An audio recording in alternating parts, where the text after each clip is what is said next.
आदरणीय हम सबके आदर्श पूर्व मंत्री श्रीमान हेमाराम जी चौधरी साहब, जैसलमेर के पूर्व विधायक रूपाराम जी धंधे साहब,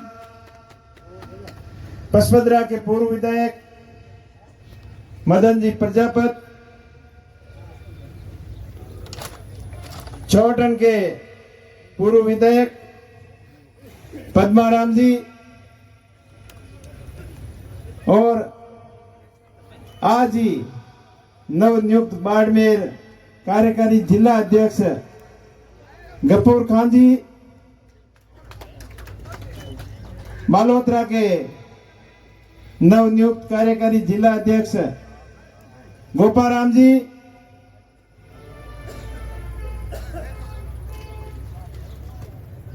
पीसीसी मेंबर आजाद सिंह जी, यहाँ के प्रधान साहिबा, प्रधान पाइला चुनाराम जी, पूर्व प्रधान सोन जी, ताजाराम जी और समस्त पूर्व प्रधानगण, समस्त जिला परिषद सदस्य, समस्त पंचायत समिति सदस्य, समस्त सरपंचगण, समस्त कांग्रेस पार्टी के पदाधिकारीगण, आरएलपी पार्टी के भाई ताजाराम जी, यहाँ के ब्लॉक अध्यक्ष हरिराम जी जाजड़ा साहब, जयराम जी कुलदीप साहब, दिनेश जी कुलदीप साहब और समस्त, मेरे कहने में कोई गलती हो गई है तो सुनाराम जी आप बता देना, बट कोई सम्मानित मंच और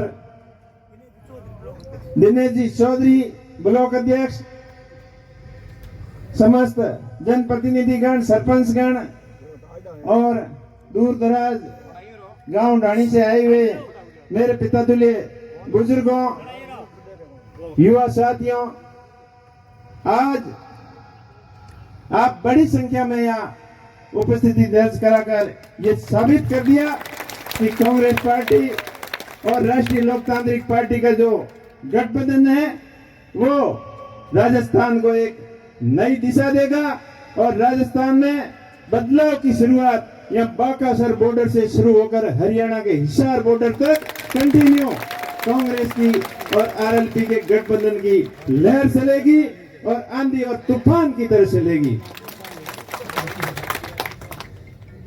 भाइयों, पुरानी बातों को भूल जाओ और नई शुरुआत करो। अब अकेले लड़के देख लिया,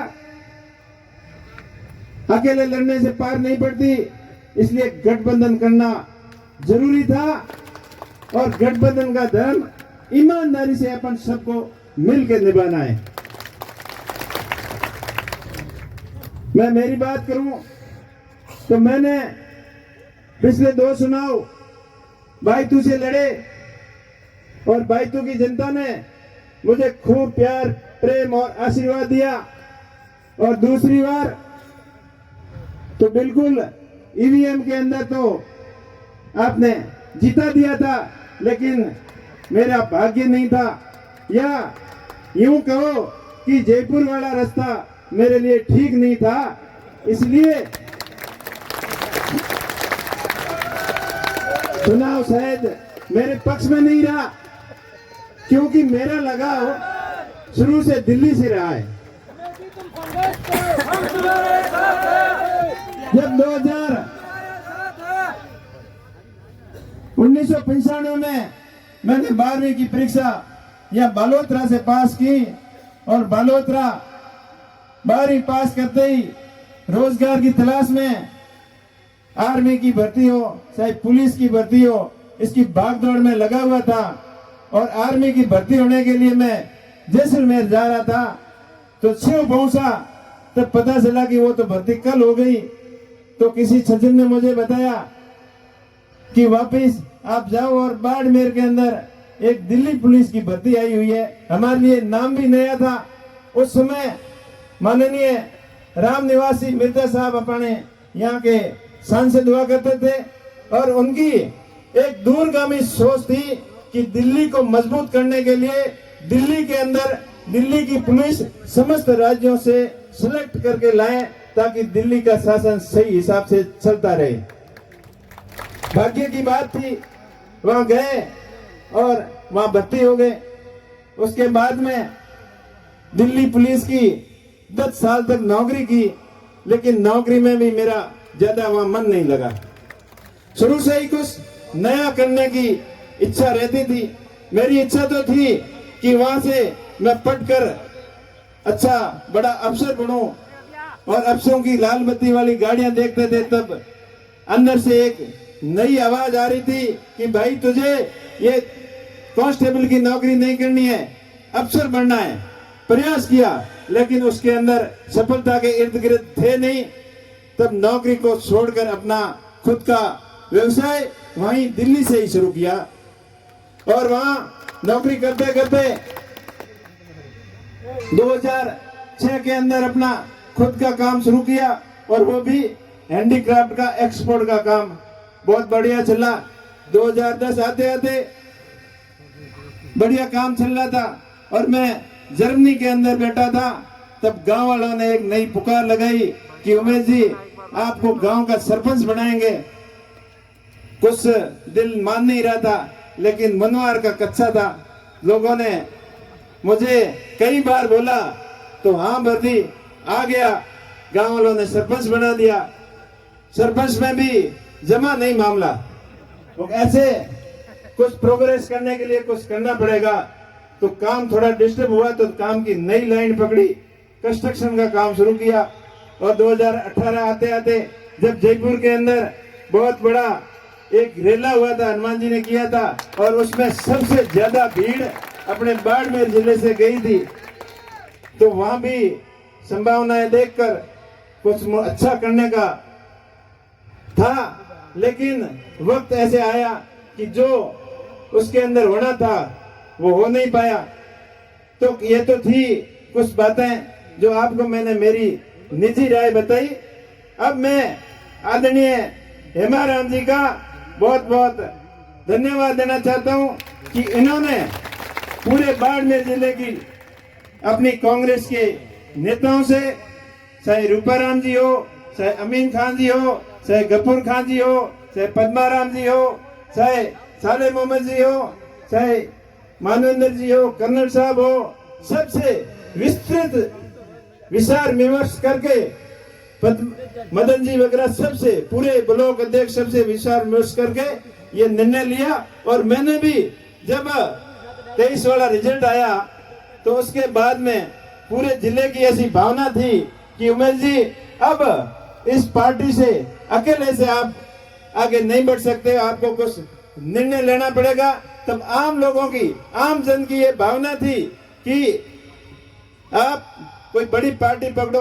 तो मैं तो शुरू से ही कांग्रेस पार्टी से अपने ज्यादा परिवार, समाज, छत्तीस कौम के लोग शुरुआत में कांग्रेस से जुड़े हुए थे तो और अपनों के साथ में रहना ज्यादा पसंद किया और ये फैसला पूरे जिले ने सहर्ष स्वीकार किया।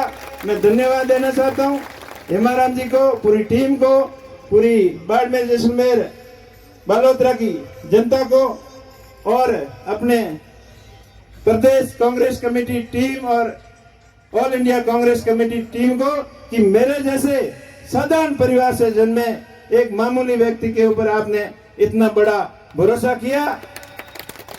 इसके लिए आप सभी का बहुत बहुत आभार। मैं आपसे ये वादा करता हूं कि मैं आपके भरोसे आपकी उम्मीद के ऊपर पूरा खरा उतरने का प्रयास करूंगा। हेमाराम जी हम सबके आदर्श हैं, सबको साथ लेके चलते हैं और मैं आप सभी के सामने वादा करता हूं कि मेरे अंदर तनिक भर की भी इंसानियत है तो हेमाराम जी के आखिर को कभी लांग के आगे नहीं जाऊंगा। हमेशा इनके मार्गदर्शन में इनके बेटा बनकर काम करूंगा और आप सबका भाई और बेटा बनकर आपकी सेवा में कोई कमी नहीं छोड़ूंगा। संपूर्ण पार्टी परिवार, संपूर्ण आरएलपी के कार्यकर्ता हो चाहे कांग्रेस के कार्यकर्ता हो, सबको साथ में लेके चलूंगा। कोई भी किसी प्रकार का वाद विवाद और भेदभाव नहीं करते हुए सबको साथ लेकर चलेंगे और पार्टी को मजबूत बनाएंगे। पिछले 10 साल से कांग्रेस बाड़मेर, जैसलमेर, बालोतरा से नहीं जीत पाई। इसके पीछे कई कारण थे। अपने को बड़े बड़े सपने दिखाए, चाहे काला धन का हो, चाहे पूरे देश को हरा भरा और खुशहाल बनाने का हो, चाहे रोजगार का हो, सारे बातें हवा हवाई रह गए। जब 2014 में मोदी जी यहाँ अपने बालोतरा में आए थे, बहुत बड़े बड़े भाषण दिए थे। आप सब में से सबको याद होंगे, नर्मदा गांधी, इंदिरा गांधी नहर और नर्मदा नहर को आपस में जोड़कर बाड़मेर के बॉर्डरी इलाके को मजबूत और हरा भरा करने का अपने को सपना दिखाया था। लेकिन आज देख लो क्या दुर्दशा है इस इलाके की। ये रूपाराम जी बैठे नहरी इंदिरा गांधी नहरी क्षेत्र के अंदर किसानों की बहुत हालत खराब है। उनको 8-10 बारी पानी की मिलनी चाहिए, उसकी जगह 4-5 मिलती है, वो भी आधी अधूरी और टाइम पे नहीं मिलने की वजह से किसान बहुत परेशान है। नहरी क्षेत्र के अंदर न कोई स्थायी सुविधा है, ना कोई पीने के पानी की सुविधा है, ना ही अपने मुर्गों के ऊपर लाइट की सुविधा है। तो इन सभी सुविधाओं को दरकिनार किया और इधर आपके नहर का भी यही हालत है। हेमाराम जी के इनके प्रयास से, कांग्रेस पार्टी के प्रयास से, इंदिरा गांधी के सपने से ये नहरें तो जरूर बनी, लेकिन अब इनकी जो बनी है उनकी भी व्यवस्था बराबर नहीं है। किसानों को कई बार पानी के लिए धरने के ऊपर बैठना पड़ता है और संघर्ष करके अपना हक लेना पड़ता है, और वो भी कभी कभार तो मिल जाता है और कभी कभार नहीं भी मिलता है। लेकिन इन परिस्थितियों के पीछे जिम्मेदार कौन? वो 2 करोड़ रोजगार कहां गया? और किसानों की बात कर रहे थे 2023 तक किसानों की आय दुगनी करेंगे, लेकिन 2023 आके चला भी गया और वो उस मुद्दे को भटकाने के लिए नए नए जुमले लाने की कोशिश कर रहे हैं। आज किसान परेशान है। एमएसपी का मामला हो चाहे आय दुगनी का मामला हो, मेरे को तो ऐसा लग रहा है कि आय दुगनी का तो पता नहीं, लेकिन किसानों का खर्चा जरूर दुगना हो गया। टाइम से बिजली नहीं आती, बिजली के वोल्टेज पूरे नहीं आते और हर तरीके से किसान परेशान है। और दूसरा जो सबसे बड़ा माही बांध का जो मामला था, अभी ताजाराम जी बता रहे थे, ये बात मोदी जी ने भी वहां बताई थी कि आपकी लूणी नदी को नदियों से नदियों जोड़ने की स्कीम का जो सपना अटल बिहारी जी ने दिखाया था, लेकिन इन्होंने उसके ऊपर काम नहीं किया, खाली बातें की। और केंद्रीय जल संसाधन मंत्री अपने जोधपुर के ही होते हुए अपने पश्चिमी राजस्थान के लिए कोई भी एक बड़ा प्रोजेक्ट नहीं ले पाए। और अपने को ये लूणी नदी वाली जो माई बांध परियोजना थी उसके लिए अपना अभी तक इंतजार कर रहे हैं। माननीय उच्चतम न्यायालय ने कई बार अपने पक्ष में निर्णय देने के बाद में भी उस समझौते का उल्लंघन किया जा रहा है। जब गुजरात सरकार और राजस्थान सरकार के साथ में समझौता हुआ था, उस समय राजस्थान सरकार ने कोई व्यवस्था बैठी नहीं थी, तो ये समझौता हुआ था कि 10 साल बाद में गुजरात सरकार अपने खर्चे से इस परियोजना से पानी की नहर लगा के उसकी व्यवस्था गुजरात सरकार कराएगी और अपने हिस्से का पानी देगी। लेकिन गुजरात सरकार ने राजस्थान सरकार के साथ, राजस्थान के किसानों के साथ गुजरात सरकार और केंद्र सरकार ने मिलकर कुठाराघात किया और अभी तक वो परियोजना अटकी पड़ी है। अब चुनाव नजदीक है, तब वो आपको कोई जुमला बता सकते हैं। अभी लेटर की राजनीति चल रही थी, वो अपने को अभी कोई लेटर दिखा के कर सकते हैं कि हमने ये कर दिया वो कर दिया, लेकिन उसके लिए भी मजबूती से आपका भाई वहां सबसे बड़ी पंचायत के अंदर आपकी मजबूती से पैरवी करेगा। आपने जिन उम्मीदों के साथ माननीय कैलाश जी को यहां से चुन के भेजा और वह मंत्री भी बन गए, लेकिन आप बताओ बाड़मेर, जैसलमेर, बालोतरा के लिए कोई एक बड़ा प्रोजेक्ट यहाँ लाके इन्होंने किया है तो आप बताओ। सपने जरूर दिखाए थे, जैसलमेर, बाड़मेर और गुजरात को सीधी रेल से जोड़ने का। 2014-15 के बजट में 5,000 करोड़ रुपए भी स्वीकृत हुए थे, लेकिन एक पैसा खर्च नहीं हुआ और वो योजना ऐसी कैसी धरी पड़ी है। बाड़मेर के अंदर एयरपोर्ट का सपना दिखाया, लेकिन वहां काम जीरो। और अपने गुड़ामालानी के अंदर जो बाजरा अनुसंधान केंद्र का, वो भी जाते जाते लास्ट में एक पत्थर लगा के गए, लेकिन उनकी काम करने की नीयत होती साफ तो वो काम करके दिखाते। इन सब बातों से आप भली भांति जानते हैं। मैं लंबी चौड़ी बातें नहीं करता, पूर्व वक्ताओं ने सारी आपको बातें बता दी। मैं आपसे इतना ही कहूंगा कि आप मेरे ऊपर आशीर्वाद देना। मैं आपकी आवाज को, आपकी मूलभूत आवश्यकताओं को अपने बाड़मेर, जैसलमेर, बालोतरा के विकास के लिए हमेशा मजबूती से वहां आपकी पैरवी करूंगा। इसके अंदर कोई कमी नहीं छोड़ूंगा। अपने एरिया सीमावर्ती क्षेत्र है, हमेशा अभावों से गुजरा है, अकालों की मार झेलनी पड़ी, आंधी धूप और कड़ाके की ठंड का सामना सदियों से करता आया है। लेकिन अब धीरे धीरे कहते हैं नहीं, कुदरत हमेशा एक जैसी नहीं रहती, समय और परिस्थितियां बदलती रहती है। तो अब कुदरत की भी मेहरबानी बाड़मेर, जैसलमेर के मरुस्थलीय इलाके के ऊपर होनी शुरू हो गई। यहाँ काला सोना के रूप में क्रूड और गैस, कोयला, इनके साथ साथ और भी कई बेशकीमती खनिजों के अपार भंडार हैं और उनका शुरुआत हो चुकी है।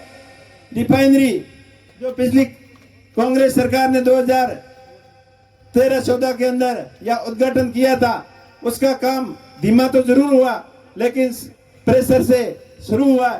तो इसके बायो प्रोडक्ट हो, सोलर एंड विंड के प्रोजेक्ट हो, इसके संबंधित रिफाइनरी के बायो प्रोडक्ट, बाड़मेर, बालोतरा का कपड़ा उद्योग, सारे इन मामलों को लेकर मजबूती से पैरवी करेंगे और बाड़मेर, बालोतरा के कपड़ा उद्योग को नई ऊंचाइयों तक पहुंचाने का पूरा प्रयत्न करेंगे।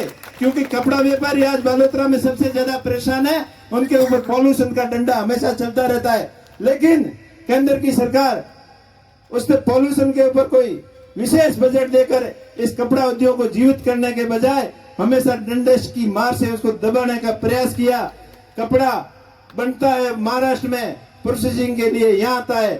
कपास गंगानगर में होती है, कपड़ा बनने के लिए वहां जाती है। इसके ऊपर अगर मास्टर प्लान बनाकर धागा इंडस्ट्रीज को बढ़ावा देकर पूरी processing unit A to Z यहाँ बलोतरा में हो तो रोजगार की यहाँ कोई कमी नहीं रहती। इस नौजवान युवाओं को रोजगार के लिए देश प्रदेश के अंदर भटकना नहीं पड़ता।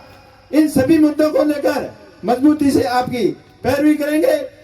अपने राजस्थान की, बाड़मेर, जैसलमेर की एजुकेशन सबसे अच्छी हो, आने वाले समय के अनुसार एजुकेशन हो, टेक्निकल एजुकेशन। अब कह दिए कि 10वीं 12वीं पढ़ लिया, पढ़ाई तो घने की भी, पर पढ़ाई की उड़ियों का मतलब क्या हो? जब आप रिफाइनरी के अंदर जाते हो तो डिग्री पूछते हो, जब विंड और सोलर की कंपनियों में जाते हो तो आपको एक्सपीरियंस और डिग्री के बारे में पूछते हैं। लेकिन वो अपना अभी तक जीरो है। अपने को टेक्निकल एजुकेशन और स्किल डेवलपमेंट के ऊपर पूरा फोकस करना पड़ेगा। उस दिशा के अंदर मजबूती से नए सिरे से डिजिटल एजुकेशन हो, सब तरीके से सकारात्मक प्रयास में कोई कमी नहीं आने दूंगा। और आपको ये कभी महसूस नहीं होने दूंगा कि हेमाराम जी के नेतृत्व में जो निर्णय लिया था वो हमारा गलत था, ऐसा आपको कभी महसूस नहीं होने दूंगा। हेमाराम जी का और बाड़मेर, जैसलमेर की जनता का हमेशा मान सम्मान में कोई कमी नहीं आने दूंगा। इतना आपका भाई आपको भरोसा दिला रहा है। एक बार पुनः आपसे अपील कि अभी आने वाली 3 तारीख को नामांकन सभा का प्रोग्राम बाड़मेर मुख्यालय पर रखा गया है। तो आप सभी से हाथ जोड़कर अपील करता हूं कि आप ज्यादा से संख्या में वहां पधार कर एक ऐतिहासिक नामांकन सभा को सफल बनाएं। पूरे पश्चिमी राजस्थान ही नहीं पूरे राजस्थान और उत्तर भारत का मीडिया की नजर बाड़मेर के अंदर होनी चाहिए कि बाड़मेर के अंदर ऐसा क्या भूचाल आ गया ताकि बाड़मेर के लोग सभी कांग्रेस पार्टी के उम्मीदवार के समर्थन में भारी संख्या में उमड़े हैं, ऐसा संदेश वहां जाना चाहिए। दूसरी बात पूर्व वक्ता ने बताई बूथ मैनेजमेंट की, तो नामांकन के बाद में अपना काम रहता है 36 कौम के सभी भाइयों को साथ में लेकर बूथ मैनेजमेंट अपना अच्छी तरीके से करें ताकि मेरा बूथ सबसे मजबूत, ये सब कार्यकर्ता अपने मन के अंदर धारण कर लेंगे तो अपना जिस प्रयास कर रहे हैं उसमें 100% अपन सफल होंगे, अपने को कोई रोक नहीं पाएगा। दूसरी बात, अभी और भी कुछ सुनने में आया है कि मुकाबला त्रिकोणीय हो जाएगा। शायद मुकाबला त्रिकोणीय हो, चाहे चतुर्कोणीय हो, कुछ भी हो जाए, लेकिन इस बार बाड़मेर जैसलमेर की जनता ने मन बना लिया है कि कांग्रेस पार्टी के उम्मीदवार को और आरएलपी और कांग्रेस के गठबंधन को मजबूती प्रदान करने का जो पूरा मन बना लिया है वो जनता करके दिखाएगी। आखिर मैं आपसे अपील करता हूं, आप सबकी भावना के अनुसार आप लोगों को मन देकर मैं मारो निर्णय लिया है। 2 बार मैंने बहुत मार पड़ूड़ी है, वो कहन पशियों साइयों काल लगता ही पड़े जना लोगों में के हालत हुई, बेड़ी हालत मारी उड़ी है। तो आप हंगो अपील करूं कि आप मारी हर तरीके में मदद कर और इस बार हगड़ो हते जमानो केड़ा आयो केड़ो जमानो लिया आयो। आप सबने हमारा प्रणाम, राम राम, जय हिंद, जय भारत।